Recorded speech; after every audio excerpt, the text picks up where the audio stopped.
go deeper. Get more out of what you're already doing. Don't try to chase after something that is incredible and new. Make sure that you're getting the most out of everything that you're already doing. What would other people get fired up enough to want to share?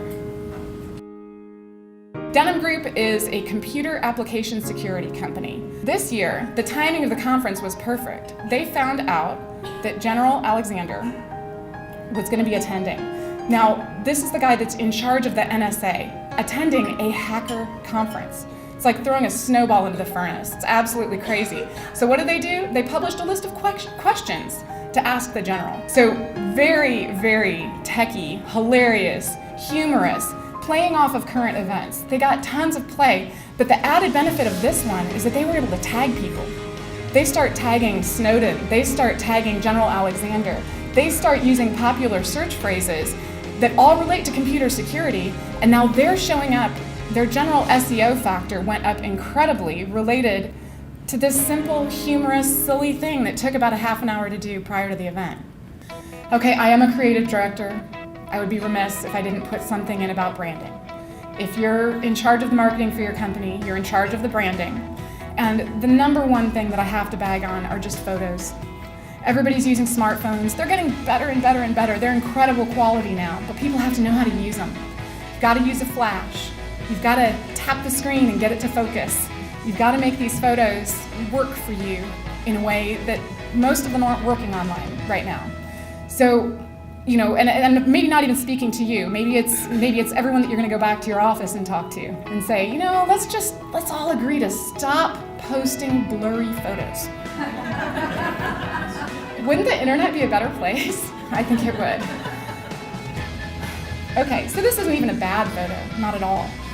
It's not fantastic, it's not professional, it's done with a camera phone, but look at the branding. So before and after, you can add a brand, add the colors, add the logo. If your news feed goes from, you know, what you see on the left-hand side, that could be anybody's white bean soup.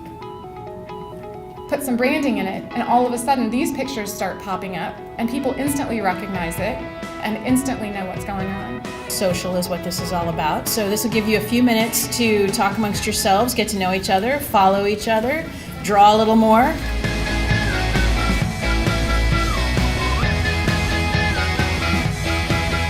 There's a lot of very important people in the room, so I'm just going to take the opportunity.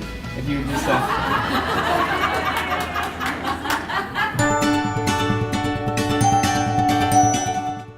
at our part, in our business, is to make our social media team really look like this.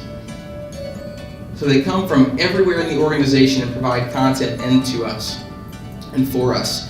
One thing that we started to do at our part is to be more involved with Yelp and TripAdvisor and figured out really what type of content's coming in on those channels and who's the best person to be answering these questions. And for us, it was our people and guest correspondents, the people who answer the letters that come into the park, the emails, the phone calls, because that's the type of correspondence or content that we're getting on these channels. They're more of a review-based, much like we would get in a snail mail letter to our offices. So we start treating those just like guest correspondence, only this is for thousands of people to see. So there's a little bit more at stake, right?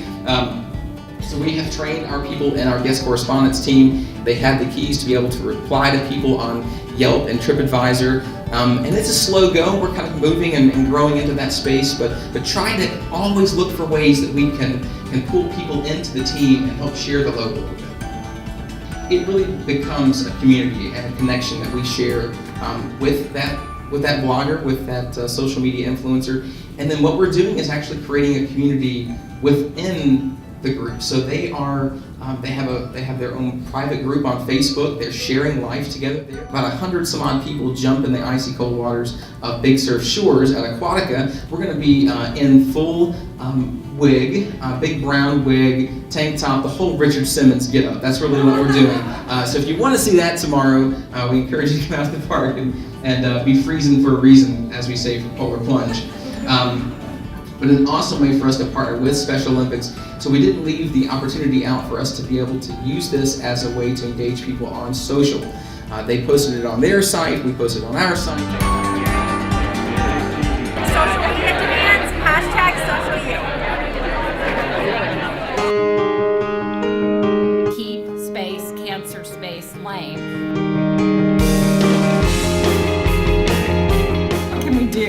So we thought, well, on the day the royal baby is born, we are going to give all of our royal babies a crown. So we went on Etsy and called up a lady who makes little crocheted crowns, and we ordered 25 pink and 25 blue crowns because we deliver about 50 babies a day at 3 different hospitals in San Antonio.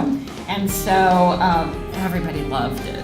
I know some of the anchors kind of moaned. Some of the assignments editors that called me said, well, I guess we're going to have to cover your story because it's just so darn cute.